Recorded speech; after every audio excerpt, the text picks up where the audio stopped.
My mom only had one eye. I hated her. She was such an embarrassment. My mom ran a small shop at a flea market. She collected little weeds and such to sell. Anything for the money we needed. She was such an embarrassment. There was this one day during elementary school. I remember that it was field day, and my mom came. I was so embarrassed. How could she do this to me? I threw her a hateful look and ran out. The next day at school, "Your mom only has one eye," and they taunted me. I wished that my mom would just disappear from this world, so I said to my mom, "Mom, why don't you have the other eye? You're only going to make me a laughingstock. Why don't you just die?" My mom did not respond. I guess I felt a little bad, but at the same time, it felt good to think that I had said what I'd wanted to say all this time. Maybe it was because my mom hadn't punished me, but I didn't think that I had hurt her feelings very badly. That night, I woke up and went to the kitchen to get a glass of water. My mom was crying there, so quietly, as if she was afraid that she might wake me. I took a look at her, and then turned away. Because of the thing I had said to her earlier, there was something pinching at me in the corner of my heart. Even so, I hated my mother who was crying out of her one eye.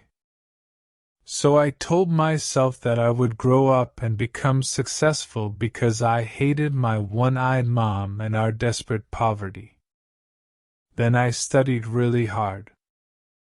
I left my mother and came to Seoul and studied, and got accepted into Seoul University with all the confidence I had. Then I got married. I bought a house of my own. Then I had kids too. Now I'm living happily as a successful man. I like it here because it's a place that doesn't remind me of my mom.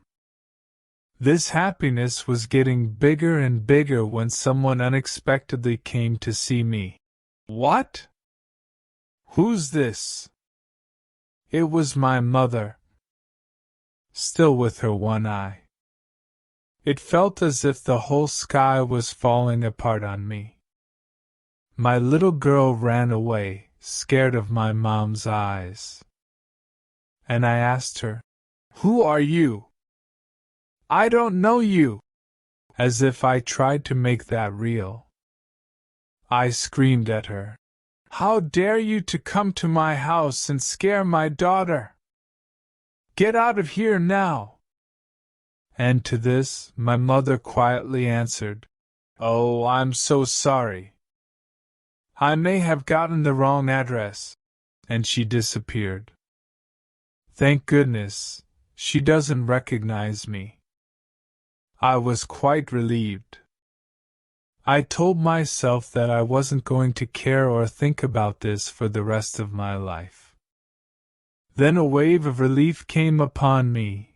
One day, a letter regarding a school reunion came to my house. I lied to my wife saying that I was going on a business trip. After the reunion, I went down to the old shack that I used to call a house. Just out of curiosity there, I found my mother had fallen on the cold ground. But I did not shed a single tear. She had a piece of paper in her hand. It was a letter to me.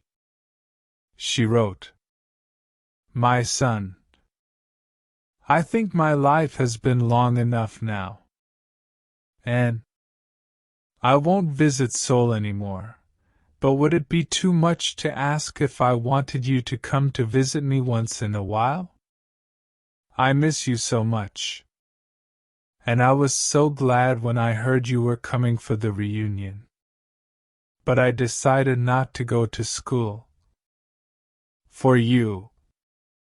I'm sorry that I only have one eye, and that I was an embarrassment to you. You see, when you were very little, you got into an accident and lost your eye.